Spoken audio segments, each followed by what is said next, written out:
everyone, I'm Selena for Who is Jesus Today, and I got a question for all of you out there in viewerland. Are miracles still for today? Of course they are. I'm going to have to answer this one for you. I mean, you can answer however you want. But, of course miracles are for today. The miracles in the Bible, when did they stop? Aren't you a miracle? What about the miracle that happened on the cross? The miracle of salvation. How about the miracle of the resurrection? Yes. You see, miracles and signs and wonders haven't ceased. God's always been doing great and mighty things and wonders. Think about the wonder of God speaking everything into creation. Think about the wonder of God putting breath into man's nostrils, that every day you breathe the breath of God. When did miracles, signs, and wonders cease to exist? No, you see, what happens is that at times we can focus too much attention on the counterfeits in Christianity and out of Christianity. We can focus too much on that everything that God does that's great and wonderful, there's an adversary, the devil, who comes up with a counterfeit act. And then what happens, we start to lean too much towards the ones who are the con artists out there. Because there are con artists in the church and there are con artists outside of the church. Welcome to the real world for all of us, right? Because you see, the fake and the true always are existing side by side. The false church and the true church. Everything that God has done and designed, we have the devil who wants to create a counterfeit.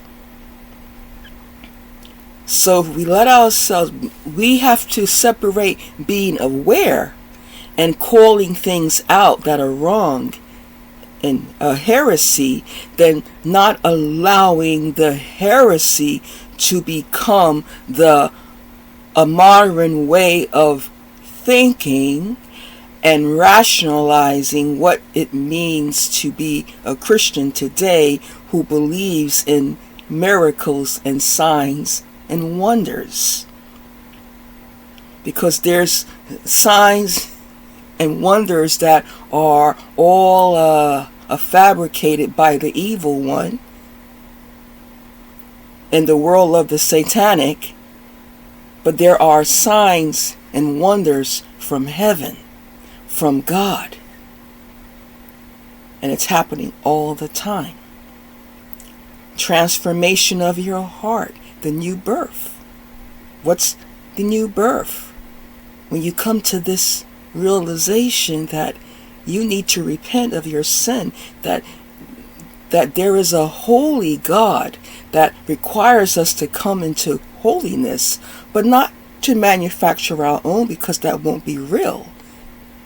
That'll be counterfeit. You can't dress on holiness. I know there's doctrines about outer appearance, and you know what? There is certainly a place for making sure that our representation doesn't go against what God would require of us to do as we conduct ourselves in godliness and holiness. But if you want to just say reduce a holiness and sanctification to the clothes you wear and how you look and dress every day, then no, that's going too far on the other end. Because see, the holiness of God is what He imparts in us. It's His holiness, right? We don't get to try to make up one for ourselves. So I'm saying this because, yes, I have been in my heart a long time to be on a mission to separate the truth from the lie. But you know what I realize?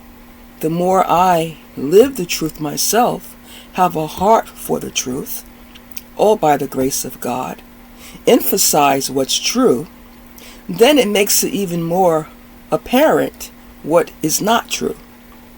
So people are being saved and healed. They're being delivered from generational curses. They're being delivered from physical disease, from mental illness. They're being, there are those who had no desire for the opposite gender, and they get free, and one day they say, you know what? Yes, now I am a man ready to fall in love with a woman, and now I am a woman ready to fall in love with a man, and to have the standard biblical marriage. These are miracles, signs, and wonders. Certainly it will follow those who believe. But if all we're going to be really seeing a lot of times are the counterfeits, are the people that are trying to put on a show on the world stage, they're not going to go away. Well, there's a day of judgment for all. But everyone, the authentic and the counterfeit, are going to be around, functioning, and a lot of times side by side.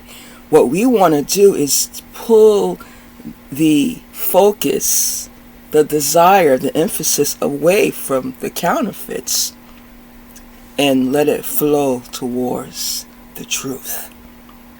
The true and the living God still saves, heals, delivers, opens blind eyes, spiritually and physically. And I have never experienced it myself personally, but I do not discredit that there are some who have been raised from the dead, even in our day and time. So, with that being said, let our hearts be focused on the true and the living God, that God still does miracles and signs and wonders. It has never stopped. Give me a date. Give me a date. Please show me where it has stopped in the Word, where it has stopped. Because, let's be really, really simplistic here and pragmatic, okay, for you pragmatics out there. If you woke up this morning in your right mind and you can see the world around you, okay, it's a miracle. There we go. There's your miracle for today. You can write and you can you can do what you like. And you can subscribe. You do what you feel to do in your heart. If you want to keep passing through and visiting, you are welcome to visit. I hope you subscribe, but only you subscribe if you enjoy the content or feel it's worth your time. That's just the truth. See, that's the truth. Because why would I want someone to subscribe who really they don't want to? They just maybe want to hang out. But you know what? If you don't even enjoy this, you have the right to subscribe, because then you'll see what I'm doing next. And if you have a heart for what I'm doing in this content, please do subscribe and join me on this mission, a love mission for Christ, and let's hang out on this channel. If you are a skeptic, just want to kind of see what I'm up to next, you have the right. If you just want to say, I don't want to commit, but I want to visit, you are free to visit from anywhere in the world, any background, any religion, you're free to visit. And I want to say I thank each and every one of you for stopping by, because I consider that a miracle too. Okay, shalom.